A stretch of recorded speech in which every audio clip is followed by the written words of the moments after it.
வணக்கம். மலரட்டும் வசந்தம் என்ற இந்த நிகழ்ச்சிக்கு உங்கள் அனைவரையும் அன்போடு வரவேற்கின்றேன். வேற்றுமைகளில் ஒற்றுமையை கொண்டு வரும் உயர்ந்த மனப்பாங்கு என்ற தலைப்பில் இன்று நாம் பார்க்க இருக்கிறோம். இதை பற்றிய விளக்கம் தருவதற்காக நம்மிடையே இணைந்துள்ளார் பிரம்மா குமாரி சகோதரி சோபா அவர்கள். இவர் கடந்த 25 ஆண்டு காலமாக ராஜயோக தியானத்தை பயின்றும் பயிற்றுவித்தும் வருகிறார். ஆஸ்திரேலியாவில் உள்ள சதர்ன் குயின்ஸ்லாந்து பல்கலைக்கழகத்தில் MBA பட்டம் பெற்றவர். மலேசியாவில் உள்ள தனியார் துறையில் உயர் நிர்வாகியாக பணிபுரிந்து வருகிறார். பள்ளிகள், கல்லூரிகள், டிவி மற்றும் ரேடியோ சேனல்களில் பல ஒர்க்ஷாப் செமினார்கள் மேலும் ஆன்மீக சொற்பொழிவு நிகழ்ச்சிகளை நடத்தி கொண்டு வருகிறார். நேர்களே, உங்கள் அனைவரின் சார்பாக அவரை அன்போடு வரவேற்கின்றேன். வணக்கம் சிஸ்டர். வணக்கம். ஓம் சாந்தி. ஓம் சாந்தி. சிஸ்டர், நமது வாழ்க்கையே ஒரு வட்டம்னு சொல்கிறோம். நமது வாழ்க்கைக்கும் உலக இயக்கத்திற்கும் என்ன சம்பந்தம் சிஸ்டர்? உலகம் உருண்டையா இருக்கு. உலகம் எப்படி சுழலுது? ஒரு வட்டத்தில் போய்கிட்டு இருக்கு. கடிகாரத்தை பார்க்குறோம். கடிகாரம் முள் 12 மணியை காட்டுது. அந்த 2 முட்களும் திரும்ப நகர்ந்து 12 மணிக்கே வருது. அதுவும் ஒரு வட்டம்.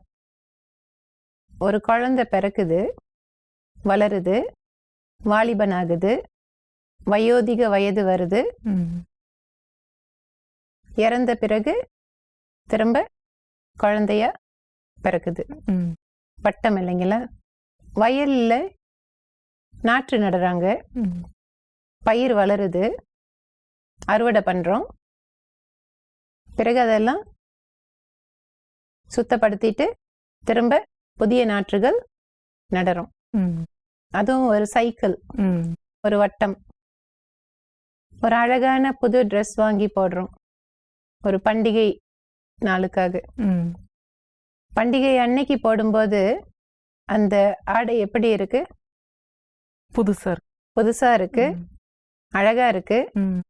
கேக்குறாங்க, ரொம்ப அழகா இருக்கீங்க, இந்த ட்ரெஸ் எந்த கடையில வாங்குனீங்க அப்படி கூட கேக்குறாங்க. பிறகு என்ன ஆகுது? அந்த ட்ரெஸ்ஸை துவைக்கிறோம், காய வைக்கிறோம், அயன் போடுறோம், அதை உபயோகிச்சுக்கிட்டே இருக்கோம். அடுத்த பண்டிகை வருது, அப்போ அதே ட்ரெஸ்ஸாக போட மாட்டோம், புது ட்ரெஸ் வாங்குறோம். அதுவும் ஒரு சைக்கிள். இன்னொன்று இந்த நீர் சுழற்சி அப்படின்னு சொல்லுவோம். கடல் நீர் ஆவியாகி மேலே போய் மேகமாகி திரும்ப மழையா பொழியுது. இந்த மாதிரி நம்மை சுற்றி நாம பார்க்கும்போது எல்லாமே ஒரு வட்டத்துல தானே போய்கிட்டு இருக்கு. அதனால நாம என்ன சொல்றோம்? வாழ்க்கை ஒரு வட்டம் அப்படின்னு சொல்றோம். இந்த உலகம் கூட ஒரு வட்டத்துல தான் போய்கிட்டு இருக்கு. நம்முடைய சுற்றி இருக்கக்கூடிய எல்லாமே திரும்ப திரும்ப நடக்குது. இதை நம்ம கவனித்து பார்க்கும்போது புதியது பழையதாக மாறுகிறது, பழையது மீண்டும் புதியதாக மாறுகிறது. இந்த மாற்றம் அப்படின்னு கூட சொல்லலாம். மாற்றங்கள் எப்பவும் ஒரே நிலையில இருக்கிறது இல்லை. நம்ம பருவ காலத்தை எடுத்துக்கிட்டா கூட சில நாடுகளில் 4 பருவ காலங்கள் இருக்கு. வசந்த காலம், இலையுதிர் காலம், குளிர்காலம், வெப்ப காலம். திரும்ப இன்னொரு வட்டத்துல வருது. இந்த மாதிரி தான் வாழ்க்கையும் ஒரு வட்டத்துல போய்கிட்டு இருக்கு, உலகமும் ஒரு வட்டத்துல போய்கிட்டு இருக்கு. இந்த வட்டத்துக்குள்ளதான் நாம உலகத்தோடையும் மனிதர்களோடையும் இயற்கையிலையும் ஒரு உறவு முறைகள்ல வந்துகிட்டு இருக்கோம். சிஸ்டர், நடிப்பு சொல்லி கொடுக்க நிறைய கல்லூரிகள் இருக்கு. வாழ்க்கை என்னும் நாடகத்தை நல்ல முறையில நடிக்கணும்னா நம்ம என்ன பண்ணணும் சிஸ்டர்? நமக்கெல்லாம் நடிப்புன்னா ரொம்ப பிடிக்கும். நாடகம் பார்ப்போம், சினிமா பார்க்குறோம். எப்படி பார்க்குறோம்? ரசிச்சு பார்க்குறோம், ஆர்வமா பார்க்குறோம். அதுவும் நமக்கு பிடித்த நடிகர்கள் நடிக்கிறாங்கன்னு சொன்னா மிஸ் பண்ணவே மாட்டோம். நாடகமும் அப்படிதான். நாளைக்கு என்ன நடக்க போதோ, அடுத்த நாள் என்ன நடக்க போதோ, அப்படி தொடர்ந்து பார்த்துக்கிட்டே இருக்கோம். இப்போ நாம இந்த உலக நாடக மேடையில நாடகத்துல நடிச்சுக்கிட்டு இருக்கோம்.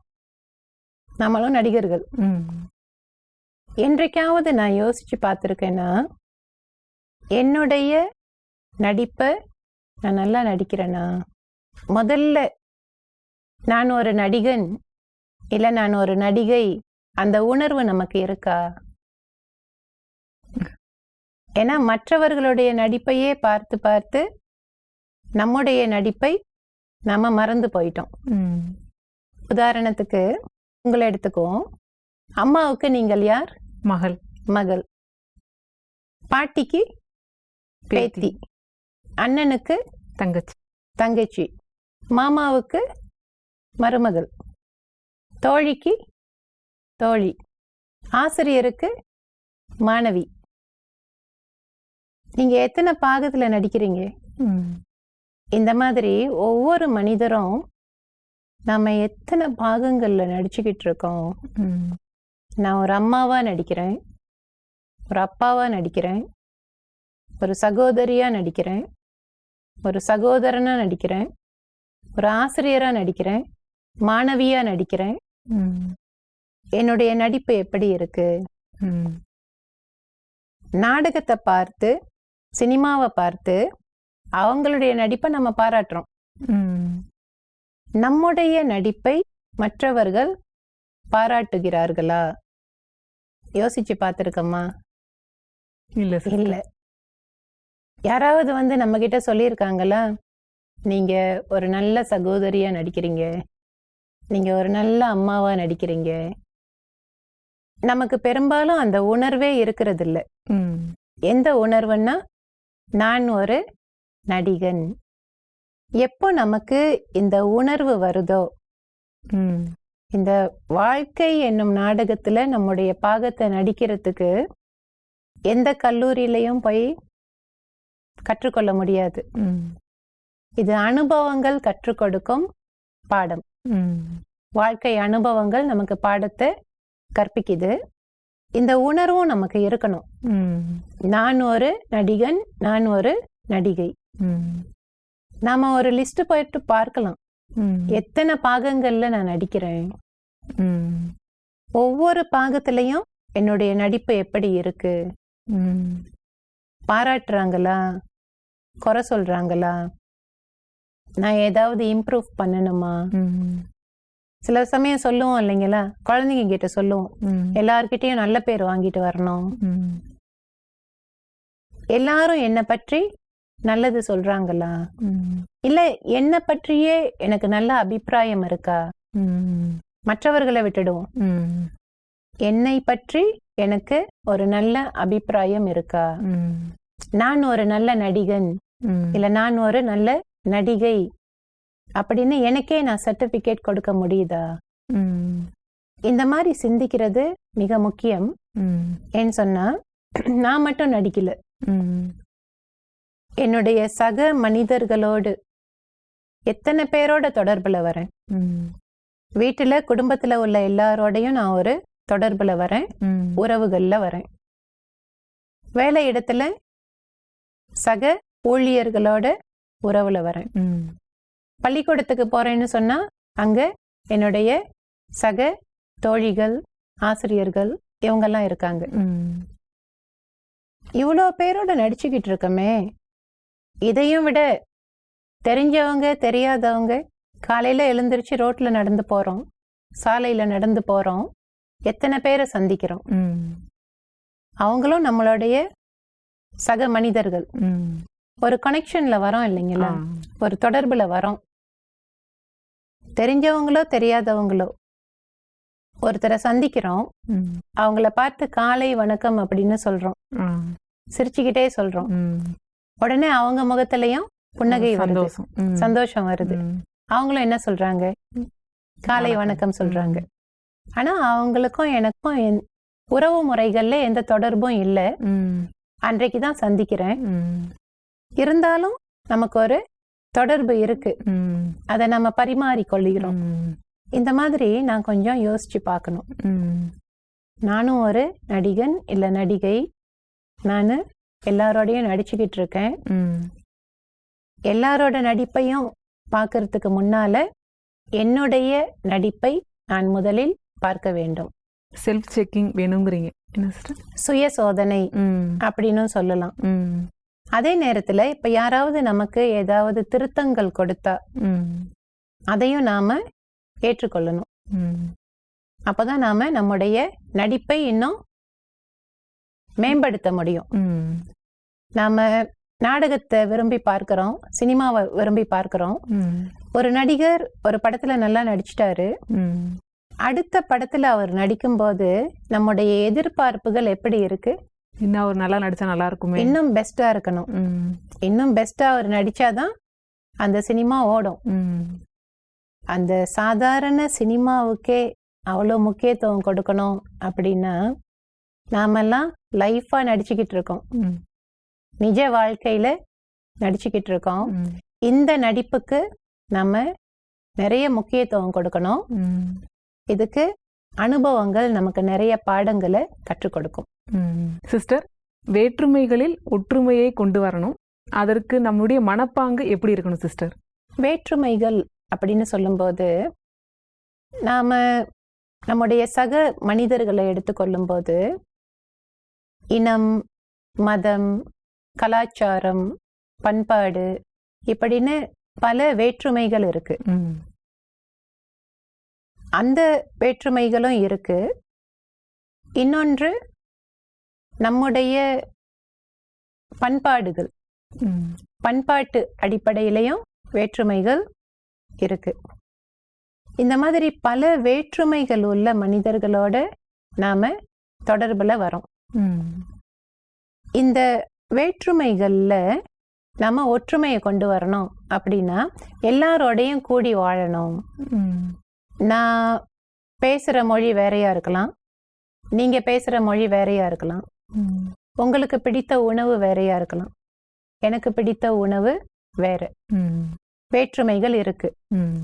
இருந்தாலும் மனிதர்கள் என்ற அடிப்படையில நமக்கு ஒற்றுமையும் இருக்கு. இப்ப நான் சோகமா இருக்கேன், கவலையா இருக்கேன், கண்ணீர் விட்டு அழறேன் அப்படின்னா என்னுடைய கண்ணீருக்கும் உங்களுடைய கண்ணீருக்கும் ஒரே நிறம்தான்.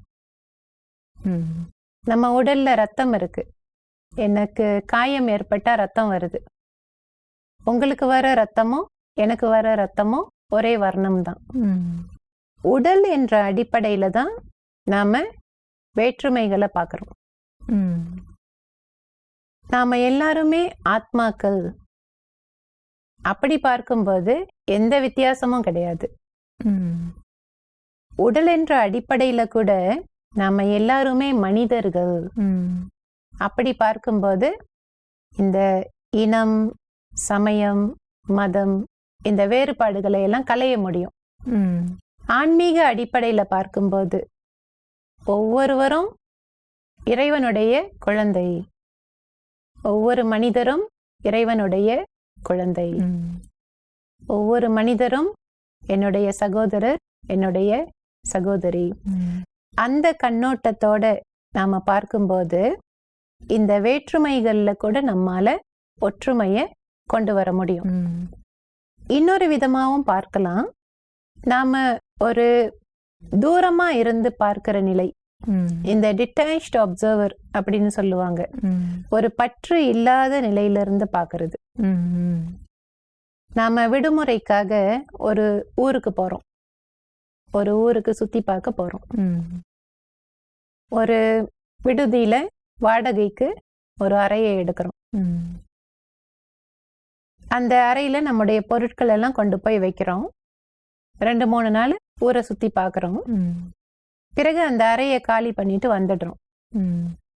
அந்த அறையில நல்ல விலை உயர்ந்த பொருட்கள் எல்லாம் இருக்கு. நாம 3 நாட்கள் அங்க தங்கி இருக்கோம். அந்த விலை உயர்ந்த பொருட்களை எல்லாம் நம்ம சொந்தம் கொண்டாடுறோமா? கொண்டாடுறது இல்ல. அதையெல்லாம் பயன்படுத்திக்கிறோம். அந்த பயன்படுத்தக்கூடிய உரிமை நமக்கு இருக்கு. அதையெல்லாம் பயன்படுத்திக்கிட்டு நல்லா என்ஜாய் பண்ணிட்டு வரும்போது என்ன பண்றோம், நம்முடைய பொருட்களை மட்டும் எடுத்துட்டு அங்கிருந்து வந்துடுறோம். உரிமை கொண்டாடல, சொந்தம் கொண்டாடல. அதே மாதிரி நாம ஒரு வீட்டை வாடகைக்கு எடுக்கிறோம். அந்த வாடகை வீட்டுக்கு ஒரு சொந்தக்காரர் இருக்கிறார். அந்த வீட்டுல சில பொருட்கள் எல்லாம் இருக்கு. அந்த வாடகை வீட்டுல நாம எப்படி இருப்போம்? அந்த வீட்டு மேல நமக்கு பற்று இருக்கா? இருக்காது. இருக்காது. அதுவே நம்முடைய சொந்த வீடு அப்படின்னு சொல்லும் பொழுது எந்த மனப்பாங்கு வருது? ஒரு பற்று வருது. இது என்னுடைய அறை, இது என்னுடைய பொருள், இது என்னுடைய படுக்கை, இது என்னுடைய மெத்தை, இது என்னுடைய தட்டு, இதுல சாப்பிட்டாதான் என்னால முடியும், என் மெத்தையில படுத்தாதான் என்னால தூங்க முடியும். இந்த மாதிரி சொந்த வீடு அந்த உணர்வு வரும்போது நமக்கு பற்று வருது. அதுவே வாடகை வீடு அப்படின்னு சொல்லும் பொழுது அந்த பற்று இல்லை. நாம் அங்க இருக்கோம். வீட்டுக்கு சொந்தக்காரர் வந்து சொல்றாரு, நீங்க அடுத்த மாசம் இந்த வீட்டை காலி பண்ணிட்டு போயிடுங்க, நான் இந்த வீட்டை விற்க போறேன் அப்படின்னு சொல்றாரு. நாம அதுக்காக வருத்தப்படுறோமா? என்ன செய்யறோம்? உடனே காலி பண்ணிடுறோம். வேற வீடு பாக்குறோம், வேற வீடு தேடுறோம். பரவாயில்ல, இதை விட்டுட்டு நாம போயிடலாம். நாம இந்த உலகத்துல வாழ்ந்துகிட்டு இருக்கோம். நமக்கு வீடு இருக்கு, நமக்கு சொந்தமான பொருட்கள் எல்லாம் இருக்கு. இது மேலெல்லாம் நம்ம உரிமை கொண்டாடுறோம் இல்லைங்களா? என்னுடையது என்னுடையதுன்னு சொல்றோம். என்னுடைய கார், என்னுடைய வீடு, என்னுடைய சொத்து, என்னுடைய ஆடை, இப்படி எல்லாத்து மேலேயும் என்ன பண்றோம்? உரிமை கொண்டாடுறோம். இந்த உரிமை கொண்டாடும் போது என்ன ஆகுதுன்னா ஒரு அட்டாச்மெண்ட் வருது, ஒரு பற்று வருது. அது இல்லைன்னா என்னால இருக்க முடியாது, அந்த நிலை வந்துடுது. அந்த நிலை வரும்போது அதை விடுறதுக்கு நமக்கு கஷ்டமா இருக்கு. இந்த சொந்த வீட்டுக்கும் வாடகை வீட்டுக்கும் உள்ள வித்தியாசத்தை கூட நம்ம தெளிவா பார்க்க முடிகிறது. நமக்கு இந்த மனப்பாங்கு வரணும் அப்படின்னா எல்லாத்தையும் நாம ஒரு பற்று இல்லாத நிலையிலிருந்து பார்க்கணும். உண்மை என்ன அப்படின்னு சொன்னாலும், நான் இப்ப சொல்றேன் இது என் வீடு, இது என் வீடு அப்படின்னு சொல்றேன். நாளைக்கு நான் இறந்த பிறகு அந்த வீடு என் கூட வருமா? கண்டிப்பா வராது. கண்டிப்பா வராது. என்னுடைய பொருட்கள் என் கூட வருமா? வராது. நான் நிறைய பணம் சேர்த்து வச்சிருக்கேன், அதெல்லாம் பெட்டியில போட்டு அனுப்பிடுவாங்களா? வராது. என்ன சொல்லுவாங்க? காதற்ற ஊசியம் வராது அப்படின்னு சொல்லுவாங்க. ஆக கடைசியில நான் வந்து எதையுமே கொண்டு போறது கிடையாது. நான் வெறும் கையோட வந்தேன், வெறும் கையோட தான் போக போறேன். இததான் ஒரு மன்னர் கூட சொன்னார்.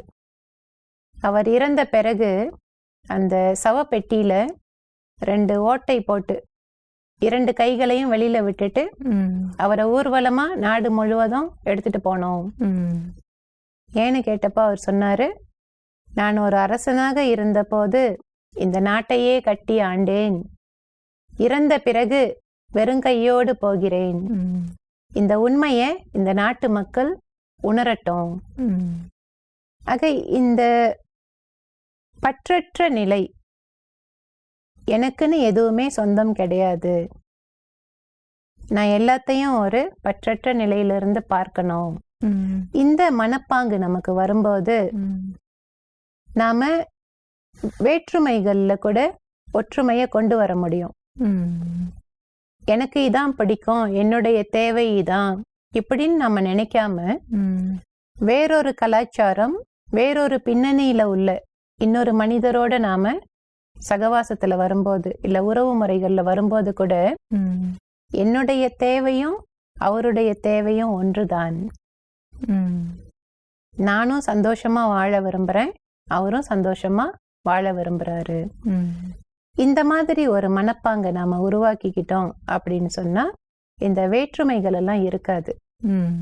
நாம ஒற்றுமையா ஒரே மனித குடும்பமாக இந்த உலகத்துல வாழ முடியும். சிஸ்டர், இந்த பற்றற்ற நிலைன்னு சொன்னீங்களா சிஸ்டர், அப்படின்னா என்ன? அந்த நிலையை நம்ம எப்படி கொண்டு வரணும் சிஸ்டர்? பற்றற்ற நிலைன்னா நாம எது மேலேயும் ஒரு அட்டாச்மெண்ட் இல்லாம தூரம் இருந்து பார்க்கிறது அல்லது விலகி இருந்து பார்க்கிறது அப்படியும் சொல்லலாம். அதுக்கு உதாரணமா தாமரை மலரை எடுத்துக்கலாம். தாமரை மலர் புனிதமானது இல்லைங்களா? தாமரை மலர் பெரும்பாலும் தெய்வங்கள் எல்லாம் பார்த்தோன்னு சொன்னா தெய்வங்கள் எல்லாம் தாமரை மலர்ல உட்கார்ற மாதிரி காட்டியிருப்பாங்க. படங்கள்ல, சிலைகள்ல, புத்தர் கோயில்கள்ல கூட நாம பார்க்கலாம். நிறைய தாமரை மலர்கள் இருக்கும். இந்த தாமரை மலர் எங்க மலருது? சேற்றில். சேற்றில் மலர்ந்த செந்தாமரை போல அப்படின்னு சொல்றோம். இந்த தாமரை மலர் மலர்வது சேற்றில். அந்த சேற்றிலிருந்து கொஞ்சம் உயரமா வந்து சூரியனை பார்த்து மலர்ந்து இருக்கும். அந்த தாமரை மலரோட சிறப்பு என்ன நினைக்கிறீங்க? ஏன் அதுக்கு அவ்வளவு சிறப்பு இருக்கு? அது ஒரு துளி சேறு கூட அது மேல படாது. சேற்றில் மலரும் அந்த செந்தாமரை உயர்ந்த நிலையில் மலர்ந்து சூரியனை பார்த்து மலர்ந்து இருக்கு. அந்த குளத்துல இருக்கிற காலகட்டம் வரைக்கும் ஒரு துளி சேறு கூட அது மேல படாம, ஒரு துளி தண்ணீர் கூட அது மேல படாம தன்னை தற்காத்து கொள்கிறது. நாம இந்த உலகத்துல வாழ்ந்துட்டு இருக்கோம். இந்த உலகத்துல நல்லதும் இருக்கு, கெட்டதும் இருக்கு. சேரு மாதிரி. இந்த உலகத்துல உள்ள கெட்டது என்னை பாதிக்க கூடாது.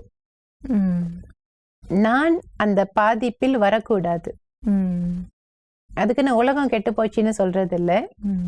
இந்த உலகத்துல உள்ள அந்த சூழ்நிலைகள், அதிர்வுகள், நிறைய கெட்ட சம்பவங்கள் நடக்குது, கெட்ட அதிர்வுகள் இருக்கு. அந்த கெட்ட அதிர்வுகள்ல இருந்து நான் விலகி இருக்கணும். என்னை நான் பாதுகாத்து கொள்ள வேண்டும். நல்லதை எடுத்துக்கலாம், கெட்டதை விட்டுடலாம். இதுக்கு அன்னப்பட்சியோட உதாரணம் கூட சொல்லுவாங்க. அன்னப்பட்சியோட சிறப்பு என்ன? தண்ணியும் பாலையும் தனியா எடுத்துரும். தண்ணீரையும் பாலையும் பிரித்து எடுக்கக்கூடிய ஒரு விசேஷம் அன்னப்பட்சிக்கு இருக்கு. கற்களையும் முத்துக்களையும் சேர்த்து வைத்தா கற்களையெல்லாம் ஒதுக்கிட்டு முத்துக்களை மட்டும் பெருக்கி எடுக்கும். அப்படிப்பட்ட ஒரு விசேஷம் கொண்ட ஒரு விசேஷமான பறவை. இந்த ரெண்டு உதாரணங்களையும் நம்ம பார்க்கும்போது, இந்த தாமரை மலர் ஒரு தாவரம், இந்த அன்னப்பட்சி ஒரு பிராணி. ரெண்டுமே நமக்கு என்ன பாடத்தை கற்றுக் கொடுக்குது? பற்றற்று இருக்கணும், பற்றற்ற நிலையில இருக்கணும், பகுத்தறியணும். தாமரை மலர் என்ன கற்றுக் கொடுக்குதுன்னா, நாம பற்றற்ற நிலையிலிருந்து இந்த உலகத்துல வாழணும், இல்லைன்னா சேத்துல மாட்டிக்குவோம். இந்த அன்னப்பட்சி என்ன பாடத்தை கற்றுக் கொடுக்குதுன்னா, பகுத்தறியணும். நல்லதும் இருக்கு, கெட்டதும் இருக்கு. நல்லது எது, கெட்டது எது, சரி எது, தவறு எது, பாவம் எது, புண்ணியம் எது, இதையெல்லாம் பகுத்தறிந்து பார்த்து நாம நம்முடைய வாழ்க்கையை வாழ்ந்தோம். நம்முடைய வாழ்க்கையை வாழ்ந்தோன்னு சொன்னா நம்முடைய நடிப்பு நல்லா இருக்கும். சிஸ்டர், இந்த உலகம் என்னும் நாடக மேடையில் நானும் ஒரு நடிகன் என்பதை உணர்ந்து சரியாக என்னுடைய பாகத்தை நடிக்கும் போது சந்தோஷமாக வாழலாம் என்பதை பற்றி மிக அழகாக எடுத்து கூறினீர்கள். இந்த நிகழ்ச்சிக்கு வந்து கலந்து கொண்டதற்கு மிக்க நன்றி. வணக்கம். நன்றி, வணக்கம். என்ன நேயர்களே, நிகழ்ச்சியை பார்த்தீங்களா? நாம் உடல் அடிப்படையில் வரும்போது ஜாதி, மதம், இனம் என்று பிரித்து பார்க்கிறோம். ஆனால் ஆத்ம உணர்வில் பார்க்கும்போது சக மனிதர்களுடைய உணர்வுகளை புரிந்து கொள்கிறோம் என்பதை பற்றி தெரிந்து கொண்டோம். மேலும் நாம் தாமரை மலருக்கு சமமாக எப்போதும் பற்றற்று வாழ வேண்டும் என்பதை பற்றியும் தெரிந்து கொண்டோம். இந்த நிகழ்ச்சி இதோடு நிறைவு பெறுகிறது. மீண்டும் மற்றொரு நிகழ்ச்சியில் உங்களை சந்திக்கும் வரை நன்றி கூறி விடைபெறுகிறேன். நன்றி, வணக்கம்.